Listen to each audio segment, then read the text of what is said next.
Hey guys, it's that Dividend guy coming at you with another Should You Buy video. So today I wanted to talk about Bed Bath & Beyond. So I've gotten a lot of requests on Instagram. A couple people hit me up on Facebook talking about this because I have actually been looking for an opportunity in a stock that what Ben Graham or Warren Buffett would call a cigarette butt. So Bed Bath & Beyond, if we look at it, for the week they're down 21%. 1 month, they're down 77%. 3 month mark is 83%. They've lost over $1.50 in value. For the year, they're down 98%, lost nearly $20 of value. And then 5 year mark. So if you've held this long term, you're down $20 or down 98%. So you've done nothing for the past 5 years except lose money on this stock. And guys, I know from visiting them. So we had, I believe, one in my city. They're closed. So, and the thing is, guys, when you went into the store, it was super chaotic. Nobody knew where anything was. The floor plan was garbage. You couldn't find any of the products. Like, I went there with one of my friends, and she was looking for like a towel rack or a shoe rack or something like that there because she had a coupon. We spent 30 minutes looking around the store, and then we asked somebody, and they couldn't even find the product. So it just seems like if their companies run any way in any correlation to the way that their business is set up, they are very like basket case. Like, it just doesn't seem like they know what they're doing. And so judging based off visiting there, which a lot of times you can get a lot of good insider information by visiting companies like that, going to their stores, seeing how they're run, seeing how their staff interacts with people, kind of seeing how just the whole store gets run. And guys, we were not impressed. Like I said, we spent like a half hour there. The people didn't know where their own products were in the facility. And it just, honestly, we would have rather gone to a different store. And in this day and age, when you've got Amazon, and of course you've got other players like Walmart, and even stores like Home Depot or Lowe's, or even like Gordman's shut down. Like, Kohl's is one of those that seems like it's holding on okay, but like it's still kind of struggling. Like, if you're in a big box retailer, like kind of what Bed Bath & Beyond is, if you're in that space, you need to be organized. Like, this isn't a great review for Bed Bath & Beyond because they're not adapting well. Their stores are chaos. Their people aren't trained well. You can't find anything in their stores. It's kind of uncomfortable because you don't necessarily know where anything's at, so you feel lost when you're there. It's like, just my own personal experience, I wouldn't want to shop at Bed Bath & Beyond. And so I wanted to take a look and just see, like, I think that's what's been reflected here.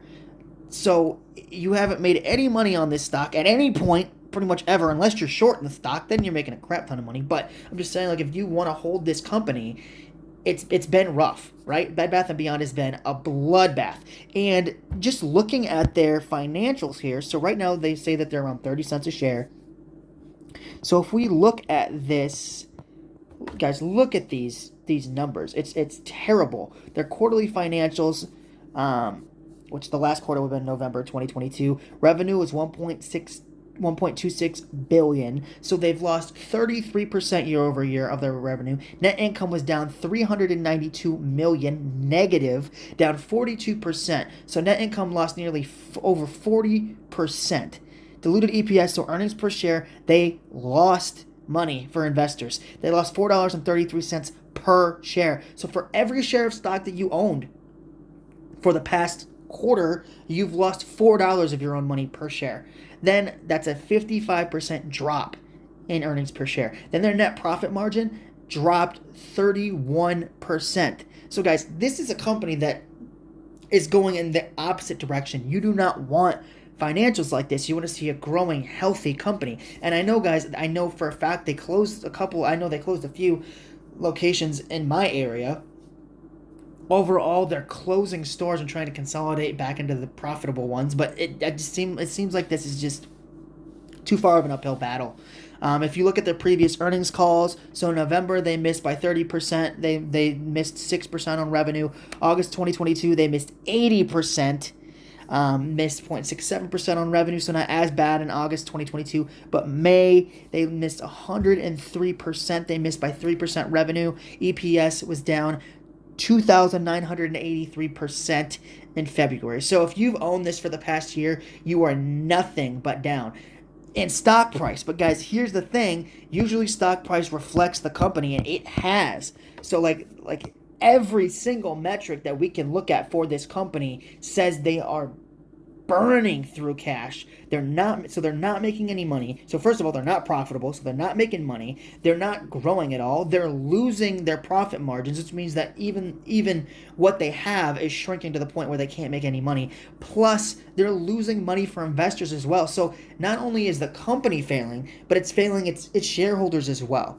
So I wouldn't touch this stock with a 10-foot pole. Now, if there were a couple of, like, even if the quarterly financials had a little bit of hope, if there was even like a 5 to 10% turnaround here, it just, but there's not, guys. I wouldn't touch it. So like if we look at, I'm going to look at Best Buy just to kind of give you kind of an idea of what, because they operate, they're like technology, but well, they're like consumer products and whatnot. But let's take a look just to show you kind of how different this looks. So yes, they lost money, but they didn't lose money. This is the quarterly financial, right? So this quarter, they lost 10% revenue. Their net income went down 20% for Best Buy. Diluted EPS, they still made money, though, on their EPS. Yes, they lost year over year, but they still gained money. They're not negative EPS. So that means that you made money on this stock if you held it for the quarter. Net profit margin, they had a profit margin of 3%. Okay, and then if you look at their earnings calls for Best Buy, just kind of comparing, they beat it in January. They beat it in October. They beat it in July. They beat it in April 2022 by 2%, right? So it's not great, but the difference, guys, look at the difference here. They've lost 100 to 2,000% when it comes to their earnings. So this company is just failing on all cylinders. And so if this is one of those companies that it could be a cigarette, but I don't know yet. I haven't done a lot of research. I know a lot of people have asked me to look at it, but these are some of the absolute worst financials that I've ever seen. Like I remember Pure One, when I looked into that company, it was like, I think it was 15 cents a share, something like that. Definitely a penny stock. But I made decent money on that because they consolidated it and sold the company and they made money. This could be a really good cigarette butt. Now, I haven't done a lot of cigarette butts in my time, but I generally don't feel comfortable owning a stock that's doing nothing but losing money, right? If you have think of it like a draft pick, right? If you have a guy that shows up drunk to practice, can't make a free throw, can't even make it down the court, has a crap attitude the whole time he's at practice, you're not going to want that guy on your team. That's Bed Bath & Beyond right now. They're losing money on everything. And I haven't done a deep dive into their financials yet because I just had a subscriber say, hey, take a look at Bed Bath & Beyond. Could be a cigarette butt. They are 100% right. This could be a cigarette butt. But it has not made money in, it looks like, the past 5 years. So if you see a Bed Bath & Beyond and you can visit the store, let me know. But from what I've personally experienced, like in their stores, going there with a couple of friends, it was hectic, chaotic, and it seems like that's where the business is overall. So, I mean, it sucks. I hate to see a big box store kind of go by the wayside, but the difference between Bed Bath & Beyond and, from what I've seen from something, say, like Kohl's or something like Best Buy. Well, here, let's take a look at Kohl's too. You can look at Kohl's real quick. So let's look at Kohl's stock. Because this is probably a more direct comparison. So let's look at Kohl's real quick. So they lost as well. Pretty big, but not as big as Bed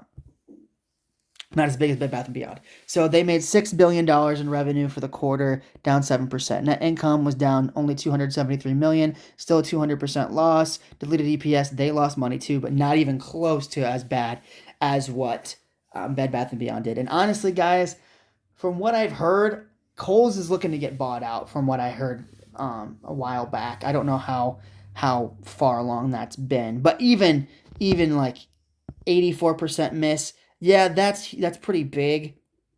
and a loss in revenue, but still nowhere near as bad. So like these two operate in similar fields. So like yeah, they're not making as much. People aren't coming to their stores as much. Kohl's has an online deal with Amazon. People go and pick up their Amazon orders, and they're more likely to buy at Kohl's when they do that. So overall, guys, I would honestly be more comfortable owning Best Buy than Bed Bath and Beyond. I feel like they've done a lot better online sale wise, and they're just a better run business. I would not touch Bed Bath & Beyond on every single metric. It looks like it's a loss for me. I can look deeper into the stock and see if it's a penny stock that I would look into. But currently, I look for profitable businesses that are going to compound over time, and this has done nothing but compound losses. So it's definitely a pass for me at the moment. If I change how I feel, I'll let you guys know. But for me, it's a pass. But thank you guys so much for watching. Remember to hit the subscribe button on my channel, That Dividend Guy. And when you do, hit the bell notification so you don't miss any updates. Let me know, guys, do you own Bed Bath & Beyond stock, and how much of a headache has it been? Thank you guys for watching, and I'll see you guys in the next video. Take care, guys.